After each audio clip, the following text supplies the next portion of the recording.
I found a Korean restaurant right here in North Vancouver. So when I finish my hockey, I can come here and study my Kim Yung Ha podcast and enjoy some Korean food. Spoke a little bit with the lady here, and maybe when she comes back, if she agrees, I'll do a little video. But now I'm going to get back to my lunch, which is actually quite delicious. So here I am, just finished lunch. Played hockey this morning.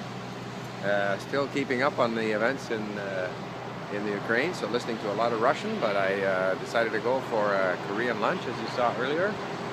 Here is the place, but the waitress didn't want to be videoed, so that was that. So now I'm off to the office. Bye for now. Hope I got myself in the picture. Well, we're here in the office because, I went to have lunch in a Korean restaurant, and the waitress wouldn't let me film her speaking with me in Korean. So I figured I'd come here. The nerve. The nerve. It was interesting though. Her English was kind of okay, but she says her biggest problem is that the grammar in English is different and the word order is different, and she has to sort them out in her head. And I thought, the minute you start trying to sort these things out in your head, you're lost. All you can do is kind of gradually get used to it. So we were talking a little bit about, like, there was someone concerned about one of our French lessons that the text didn't totally correspond to the audio. And I know that to learn a language, I have to consume so many hours of audio and so many thousands of words of text, which gradually helps me get used to it. Not the rules, explanations, but that total, mass immersion. If one little thing, like the number of things in Korean that are confusing. Korean is very difficult, because you get these little words that's about 8 different meanings, half of which are contradictory. Yeah. So, anyway. The point is that if you notice that there's a mistake, good for you. That makes you alert. That makes you alert, because there's probably lots of mistakes that have gone by that you didn't notice. It's fine. People are too you'll uptight. Get used to it. The 99% of what you're looking at is correct. You got a long way to go before it's not correct enough for you. And it's certainly not going to influence you. But I think we should perhaps point out that we have here, in our little link gathering here, our mastermind sorcerer's apprentice in the background, Boris. And when we had that lunch and everyone said Happy New Year in their own language, and I put it up on my YouTube channel, one person identified Bulgarian.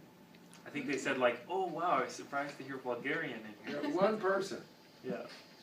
So maybe he was Bulgarian. How many people speak Bulgarian as a second language? Was it 7 last time? 1,000. Not many. How many Bulgarians are there? 8 million, I'm guessing? 10? 7? Up to 10 all over the world. Yes. In Bulgaria, maybe 7.5 million. Oh, okay. In Canada, 2 million? No, there's a handful. A handful. Right. Yeah. But you've learned Korean too, Boris. I mean, what's your experience been with trying to? It's a struggle. I mean, for me at least, when I took French in high school, I took 4 years of French, and I remember being in an AP French class, getting ready to take the advanced placement test, which gives you college credit or university credit. I'm in this class, which is my 4th year of French, and I have a friend of mine, and I'm like, hey, we should actually start speaking in French, because otherwise you don't speak outside the class. All you do is you kind of learn a bunch of grammar stuff and you learn some words, but you don't really use the language practically. And so, like 3.5 years in, we start speaking French during our passing period, like for 10 minutes, and it was really hard to speak for 10 minutes. Like, we started after like 2 minutes, I'm like, I don't know what else to say or how to say these things, and just a lack of but opportunity to do that. When I remember, like, we had French in Montreal, which was, in those days, of course, Montreal was divided English-French, so you never spoke French. But we had French for 10 years. And I remember in those, occasionally we'd be in some part of Montreal where they didn't speak English. And I listened to my other, my colleagues and stuff, and the focus had been on grammar the whole time. The 16 verbs that take être, and whatever it might be. When you went to speak, they could not put the words, all they had was words.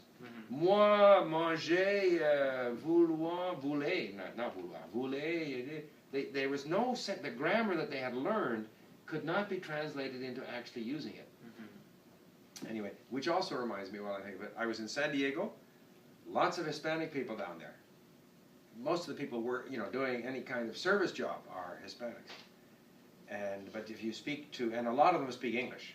I mean, they're totally Americanized. Even those that speak with an accent are totally, oh, how you doing? Even with an accent, but some of them have no accent.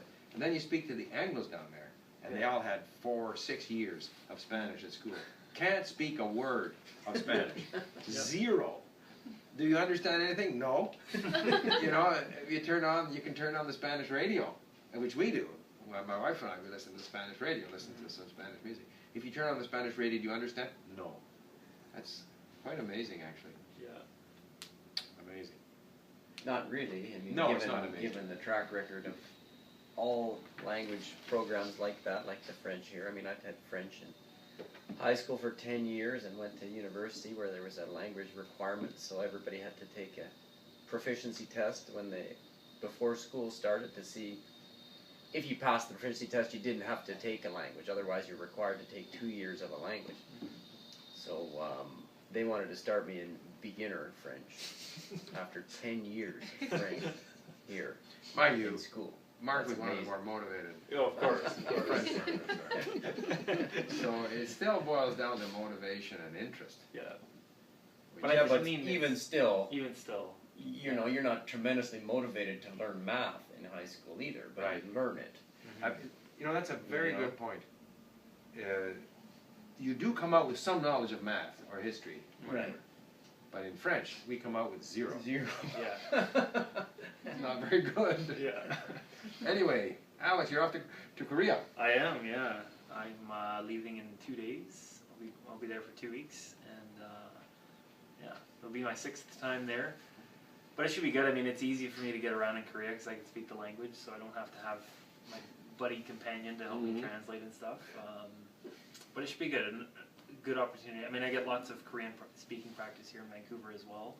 But it'll be nice to see some signs and stuff in Korean, and be able to just have that more full immersion experience. Right. Yeah.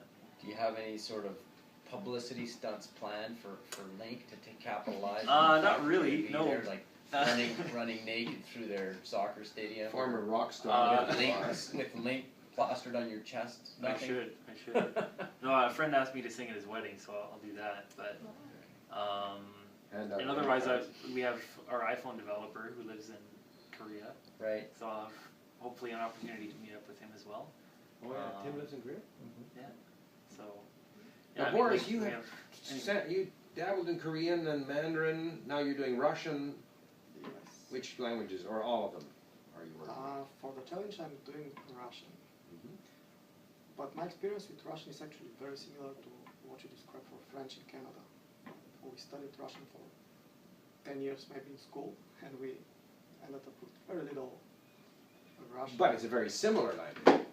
Yes, But that's still. probably, I mean, English and French have similarities Yeah. too, but that's an advantage for us. At the same time, it's also a difficulty because they're so similar. You have to know really when you are saying something in Russian or when you're making something up. Yeah. And that's not easy. Right. yeah. But Galina, your French actually is quite good. The little bit that I've heard. Is that did you have French at school in No. Russia? No. No, I just studied like 2 months ago. Really? Yeah. Well, you're doing better than all the kids that study French at school. I'm not sure, but yeah. No, but I mean, you can read and understand those lessons. I can understand Your some, pronunciation is good. but No, really. yeah, this like sound is really unusual for me, Yeah. as well as English R, because in Russian it's R. Right. Yeah, so it's So which difficult R to- do you use in French? like French? Yes. Yeah. Yeah. So you see. Yeah, I can, but it's too There are difficult. there yeah. is a small. I've heard a small number of Russians who have a guttural R Mhm. in Russian. Have you heard such people? No. I've heard a number. Hmm. But. I mean, it's unusual. Like it's like a small number, but they do Yeah. exist. Hmm. Maybe it's considered a Galina's speech defect. from the farm country, though. No, she's not. She's from near Moscow. Maybe everybody makes fun of those guys. I don't know. One of them's on radio. Anyway, so Alex is off. Yep. But you're going to stick with the challenge because you're doing Korean. What a cop out! He already speaks Korean fluently, and his challenge is in Korean. It's tough. I mean, you know what? Like, the writing is easy, the speaking is easy, listening no problem. The problem for me is reading, because I'm a lazy reader in Korean, and Right. because it has a different alphabet, it just ends up being so much more. Even at this stage, it just is so much more tiring to read Right, it is. than reading in English. Like English, it's just da-da-da. Korean, I'm like, oh, now I got to put my thinking cap on, really focus on this, and that's the biggest thing for me. Yeah. It's the most difficult part. So, but I will meet my targets. I must. I have to. The rest of us Otherwise- are all on target. We're all on target. Boris, we you don't- staying with it? We'll do one of these videos. We'll do one of these videos after the 90-day challenge ends, and if anyone is not in the video, you can assume that they did not complete successfully their 90-day challenge. Well, successfully, And have though, been let go. successfully just means staying with it. I have no idea how much better I'm going to be at the end of the period. Successfully means meeting your targets. Meeting your targets on the site. What are the targets? You'll see them on the site. You've probably already You- far I'm- exceeded them by now. Oh, So. yeah. Yeah. Okay. Well, I better run home and work on my career now. Yeah. Okay. There you have it.